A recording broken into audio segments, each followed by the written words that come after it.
Thank you, Mr. Chairman. And it's a privilege to have, for the second evening in a row, a midnight debate with Commissioner Vella, and also welcome to the Council. Let me start by thanking all my colleagues who were co-authors of this resolution. I think that we found a unique way in working together to come forward with a very coherent cross-party resolution. Yesterday there was an opinion article in The Independent from Secretary of CITES John Scanlon and the Director of UNDP Helen Clark, in which they stated that the upcoming CITES conference is the most critical CITES meeting in history. And I think they're right. The poaching crisis has reached an unprecedented level, and there is, because of that, a huge pressure on the CITES system. Can we fix it? Can we make sure that it will work in the future in a better way than it's doing now? For Europe, this COP is quite unique as well, because it's the first conference of parties where the EU is participating as an official partner party, and of course that is a very important step. It has led to criticism from two sides, strangely enough, from third countries that are criticising the EU, that they want to have 28 votes with one voice, like the US, and I hope the Commissioner can explain what the latest state of play is there. But also internally from our own member states. I understood that during the Coreper, where this was discussed, there was quite an intensive debate on what topics the EU should speak with one voice and on which ones with 28 voices. I hope that is not a precedent for the future, and especially because I was present in 2010 at the CITES COP in Doha, and the EU contribution was very, very ineffective. Of course, the European Commission had no speaking right at that conference of parties, and the member states were very disorganised and not united. Of course, there was a common position, but there didn't seem to be any common strategy, and that was quite painful to see. So my question to the Council is, can you please explain how you're going to assure that we are united and speaking with one voice and making the best of the fact that we have a common position there. I do believe that the EU is ready for this conference of parties. We finally have our EU action plan, which we have discussed previously.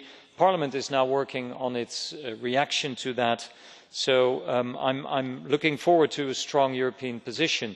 There again, I must say that that what's lacking are strong commitments from the member states. Okay, let me come to the resolution. This resolution is different than previous resolutions on CITES. I do believe that it's much more integral and holistic than ever before. We are not only talking about elephants, rhino or the psychedelic lizard. No, we are focusing on the main problem that we're facing in the world, and that is wildlife crime, the growing threat to biodiversity and environment, and with that, a global problem with security, rule of law, human rights and sustainable development, because we all know that they come together. Like the agenda of the Conference of Parties, we focus on different issues than before, like demand reduction, sustainable livelihoods, combating corruption and effectiveness and implementation of CITES. And I must say that success of these elements will really determine the future of CITES. And I would like to highlight 5 elements. First of all, how are the Commission and the Member States going to succeed in getting a stronger enforcement of the CITES rules? It's one of the main problems that the rules are simply not enforced in the right way. And that's not only in countries where we might expect that. That's also in the EU itself. And paragraph 28 of our Parliament's resolution is pretty clear. Also within the EU, we see a large abuse of CITES documents. Secondly, corruption is a fundamental problem, and the EU has tabled a resolution together with Senegal. And my question is, do you believe that this resolution will be successful in Johannesburg? And if it will be adopted, would it be effective in practice as well? Maybe you can elaborate on that.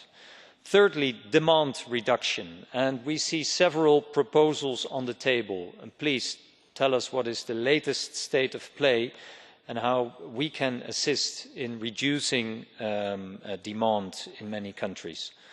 My fourth point, and that is about the CITES Secretariat. Everything that we want them to do is putting more work on their shoulders. But if you look at their budget, in real terms, their budget now is lower than it was 10 years ago. So the CITES Secretariat is simply not fit for the tasks that we give it to them. And official contributions are relatively small. So my question is, are both the Commission and the Member States on an individual basis willing to increase their contribution? It will not only help the Secretariat, but it will also show commitment and trust in CITES. And finally, Chairman, the resolution on hunting trophies. It's important for us. It's important also to send a political message to the world that trophies should be subject to strict criteria, if allowed at all. But I understood that the USA and Canada do not support the European resolution. So does the Commission and Member States still foresee success in this field? So concluding, high sense of urgency, unity, and please a strong European common focus. Thank you, Mr. Chairman. Thank you well. Thank you. Now, on behalf of the European Council, Mr. Minister Ivan Korczok. Take the floor, please. Thank you, Mr. President.